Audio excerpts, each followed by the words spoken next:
Welcome friends, आज के video में हम देखेंगे यूपी पुलिस का एग्जाम का जीके जीएस का क्वेश्चन। दोस्तों, जो 8 तारीख, 9 तारीख और 10 तारीख को पूछे जाने वाले प्रश्न हैं उसके आधार पर हमारे द्वारा ये सेट तैयार किया गया है। दोस्तों, आज 8 तारीख है और 8 तारीख का पहला शिफ्ट का एग्जाम होने वाला है। उससे पहले मैं आप लोगों को ये सेट दे रहा हूँ।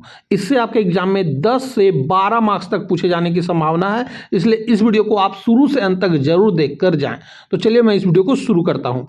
आज का हमारा पहला प्रश्न है कि हड़प्पा सभ्यता के किस स्थल से अग्निकुंडों के साक्ष्य मिले हैं जो वहां के निवासियों को धार्मिक कर्मकांडों के अग्नि पूजा की प्रधानता की ओर संकेत करता है। तो दोस्तों, यह संकेत करता है कालीबंगा का। इस प्रश्न का आप व्याख्या देखेंगे कि राजस्थान में स्थित कालीबंगा, इसका अर्थ है कि काली चूड़ियाँ से जुते हुए खेत के साक्ष्य और हवन कुंड अग्निकुंड मिले हैं। इसी तरह का लोथल से भी अग्निकुंड के प्रमाण मिले हैं, ये आपको याद रखना है। दोस्तों, हमारे द्वारा जो व्याख्या बताया जा रहा है इसको आप खुद से पढ़ेंगे, क्योंकि इससे ही आपके काफ़ी प्रश्न सॉल्व होंगे।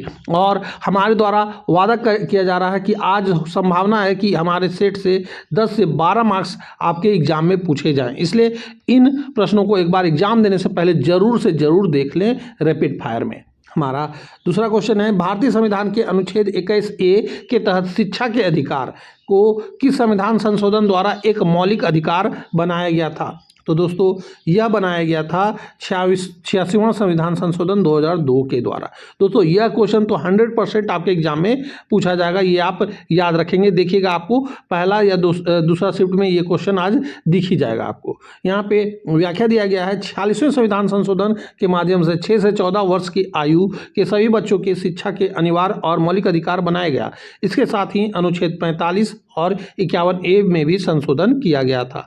हमारा अगला प्रश्न है कि उत्तर प्रदेश के किस स्थान पर प्राचीन कलाकृति के संरक्षण हेतु राज्य का पुरातत्व संग्रहालय स्थित है? तो दोस्तों, यह स्थित है लखनऊ में। इस प्रश्न का आप व्याख्या दोस्तों खुद से वीडियो पॉज करके अब पढ़ लेंगे, क्योंकि हमारे पास समय कम है और मैं ये सेट को आप लोगों को इसलिए दे रहा हूँ ताकि आपको एग्जाम से पहले पता चल सके कि हमारे द्वारा जो भी पढ़ाया गया प्रश्न था वह कितना इम्पोर्टेंट था। हमारा अगला प्रश्न है, निम्नलिखित में से कौन सी नदी डेल्टा बनाने के बजाय अरब सागर में गिरते समय ज्वार नदमुख का निर्माण करता है? तो दोस्तों, वह नदी है नर्मदा नदी। हमारा अगला प्रश्न है, यहाँ पे आप व्याख्या दोस्तों खुद से वीडियो पॉज करके पढ़ लेंगे, क्योंकि व्याख्या से काफ़ी प्रश्न पूछे जाएंगे। हमारे पास कम समय है, इसलिए हम जल्दी जल्दी आपको क्वेश्चन केवल दिखा दे रहे हैं। हमारा अगला प्रश्न है, मानव शरीर में लाल रक्त कणिकाओं के निर्माण के लिए कौन सा विटामिन और खनिज सबसे अधिक महत्वपूर्ण है? तो दोस्तों, वह विटामिन है विटामिन B12 और आयरन, ये सबसे ज़्यादा महत्वपूर्ण है। हमारा अगला प्रश्न है कि अर्थशास्त्र में ग्रेफाइट या काले धन के प्रभाव को कम करने के लिए किस प्रकार की नीति अपनाई जाती है? तो दोस्तों, इसमें मौद्रिक नीति, राजकोषीय नीति और नोटबंदी और डिजिटलीकरण अपनाई जाती है, यानी उपयुक्त में से सभी। हमारा अगला प्रश्न है, यहाँ पे आप वीडियो को पॉज करके व्याख्या खुद से पढ़ने की कोशिश करेंगे। दोस्तों, हमारा अगला प्रश्न है, स्वतंत्रता संग्राम के दौरान किस अधिवेशन में कांग्रेस ने पहली बार पूर्ण स्वराज का लक्ष्य घोषित किया? तो दोस्तों, यह लक्ष्य घोषित किया गया था लाहौर अधिवेशन 1929 में। दोस्तों, ये भी क्वेश्चन 100% आपके एग्जाम में पूछा जाएगा। दोस्तों, यदि हमारा यह वीडियो आपको अच्छा लगे तो इस वीडियो को लाइक जरूर करें, और यदि हमारे द्वारा बताया गया क्वेश्चन आपके एग्जाम में आते हैं तो दोस्तों स्पेशलिस्ट आप इस वीडियो में आके कॉमेंट करके ही जाएंगे। हमारा अगला प्रश्न है कि उत्तर प्रदेश में अफीम की खेती के लिए राज्य का एकमात्र जिला कौन सा है? तो दोस्तों, अफीम की खेती के लिए बाराबंकी जिला है। हमारा अगला प्रश्न है, हम वीडियो को उस जगह पे व्याख्या की जगह पे थोड़ा सा स्क्रॉल करके रोक रहे हैं, इसलिए किया ताकि आप वीडियो पॉज करके खुद से व्याख्या को पढ़ सकें। ओजोन परत के क्षरण के लिए मुख्य रूप से कौन सी गैस जिम्मेदार है जो रेफ्रिजरेटर और एयर कंडीशन में प्रयुक्त होती है? तो दोस्तों, वह गैस है क्लोरोफ्लोरोकार्बन यानी CFC। ये भी क्वेश्चन आपके एग्जाम में 100% पूछा जाएगा, ये आप नोट कर लेंगे। हमारा अगला प्रश्न है कि भारतीय संविधान के अंतर्गत अस्पृश्यता का अंत किस अनुच्छेद के द्वारा सुनिश्चित किया गया है? तो दोस्तों यह सुनिश्चित किया गया है अनुच्छेद 17 के द्वारा। ये भी क्वेश्चन आपके एग्जाम में पूछा जाएगा फर्स्ट या सेकंड शिफ्ट के एग्जाम में। हमारा अगला प्रश्न है कि मोटर वाहनों में प्रयुक्त साइड मिरर के रूप में किस दर्पण का प्रयोग किया जाता है? दोस्तों साइड मिरर के रूप में बोला जा रहा है तो इसका प्रयोग किया जाता है उत्तल दर्पण का। दोस्तों ये भी क्वेश्चन आपके एग्जाम में 100% पूछा जाएगा फर्स्ट या सेकंड शिफ्ट में आज ही के डेट पे। हो सकता है ये सब क्वेश्चन हमारे द्वारा बताए जा रहे हैं, पर एकदम मुझे विश्वास है कि ये सब क्वेश्चन आपके एग्जाम में बनने वाले हैं आज के डेट पे। हमारा अगला प्रश्न है कि भारतीय दंड संहिता की जगह लागू हुए नए भारतीय न्याय संहिता में राजद्रोह की जगह किस नए शब्द का प्रयोग किया गया था? तो दोस्तों इसमें प्रयोग किया गया था भारत की एकता और संप्रभुता को खतरे में डालने वाली गतिविधि। हमारा अगला प्रश्न है कि यहाँ पे व्याख्या आप खुद से पढ़ेंगे दोस्तों।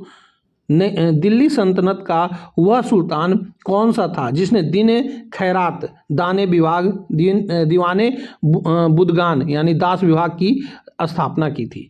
तो दास विभाग की स्थापना किया गया था फिरोज शाह तुगलक के द्वारा। इस प्रश्न का आप व्याख्या खुद से पढ़ लेंगे दोस्तों। हमारा अगला प्रश्न है भारत के किस द्वीप समूह को मरकत द्वीप के नाम से भी जाना जाता है? तो दोस्तों यह जाना जाता है अंडमान और निकोबार द्वीप को। दोस्तों ये भी क्वेश्चन 100% पूछे जाने की संभावना में से एक है। हमारा अगला प्रश्न है कि जीएसटी काउंसलिंग का अध्यक्ष कौन होता है? तो जीएसटी काउंसलिंग के अध्यक्ष होते हैं प्रधानमंत्री जी। दोस्तों जीएसटी से एक प्रश्न आने वाला होगा, इसलिए आपको जीएसटी के जितने भी प्रश्न बन रहे हैं आप खुद से खोज के आज पढ़ के जाएंगे, क्योंकि इससे एक प्रश्न आपके एग्जाम में आने वाला है। जीएसटी का जो अनुच्छेद है वह कौन सा है ये आपको यहाँ पे देख लेना है, और कौन सा संविधान संशोधन हुआ था ये आप हमें कमेंट करके बताएंगे। हमारा अगला प्रश्न है 2011 की जनगणना के अनुसार उत्तर प्रदेश का जनघनत्व कितना है? तो दोस्तों उत्तर प्रदेश का जनघनत्व है 829 व्यक्ति प्रति वर्ग किमी। दोस्तों जनसंख्या से संबंधित प्रश्न भी आपके एग्जाम में 2 प्रश्न तक पूछे जाने की संभावना है आज के डेट में। हमारा अगला प्रश्न है हाइड्रोक्लोरिक अम्ल हमारे पेट में किस ग्रंथि से स्रावित होता है जो पाचन में सहायक होता है? तो दोस्तों यह सहायक होता है जठर ग्रंथि के द्वारा। हमारा अगला प्रश्न है दोस्तों ये भी क्वेश्चन आपके एग्जाम में पूछे जाने की 100% संभावना है। हमारा अगला प्रश्न है भारतीय संविधान की किस अनुच्छेद में धन विधेयक परिभाषा दी गई है? तो धन विधेयक की परिभाषा जो दी गई है दोस्तों यह दिया गया है अनुच्छेद 110 के तहत। दोस्तों अनुच्छेद 110 और 108 ये दोनों को आपको देख लेना है, क्योंकि इससे क्वेश्चन एक आने वाला है। हमारा अगला प्रश्न है कि इन सीटू संरक्षण का उदाहरण इनमें से कौन सा नहीं है? तो दोस्तों इनमें से कौन सा नहीं है ये देखते हैं। तो वन जीव अभयारण्य है, राष्ट्रीय उद्यान है, बायो रिजर्व है, ये तीनों है। चिड़ियाघर जो है इन सीटू संरक्षण का उदाहरण नहीं है। यहाँ पे आप व्याख्या देख लेंगे कि चिड़ियाघर एक्स सीटू संरक्षण का उदाहरण है, ये आपको याद रखना है, क्योंकि जीव को उसके प्राकृतिक आवास से बाहर रखना ये होता है। हमारा अगला प्रश्न है उत्तर प्रदेश में कौमी एकता सप्ताह कब मनाया जाता है? तो कौमी एकता सप्ताह मनाया जाता है दोस्तों 19 से 25 नवंबर को। दोस्तों उत्तर प्रदेश से संबंधित 1 या 2 प्रश्न क्वेश्चन एग्जाम में पूछे जाने की संभावना है। हमारा अगला प्रश्न है जैन धर्म के 24वें तीर्थंकर भगवान महावीर का जन्म कहाँ हुआ था?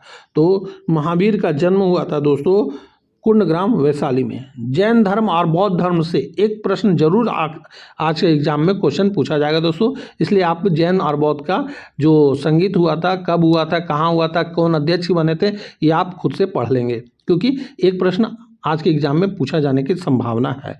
विटामिन डी की कमी से बच्चों में कौन सा रोग होता है? तो दोस्तों विटामिन डी की कमी से जो रोग होता है वह है रिकेट्स। इस प्रश्न का आप व्याख्या खुद से पढ़ लेंगे दोस्तों। हमारा अगला प्रश्न है भारत में पंचायती राज व्यवस्था का शुभारंभ सबसे पहले किस राज्य में हुआ था? तो दोस्तों यह हुआ था राजस्थान में।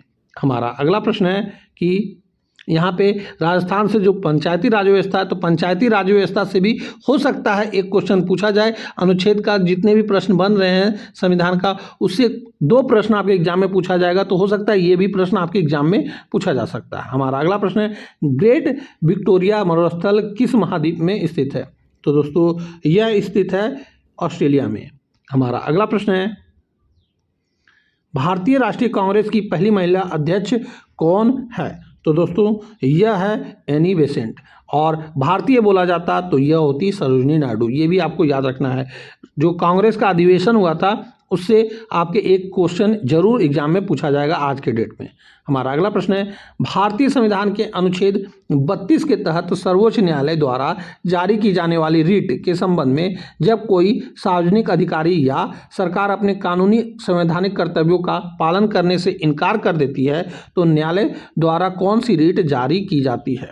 तो दोस्तों इसमें न्यायालय द्वारा जो रिट जारी की जाती है वह है परमादेश की जारी किया जाता है, यानी ऑप्शन नंबर बी।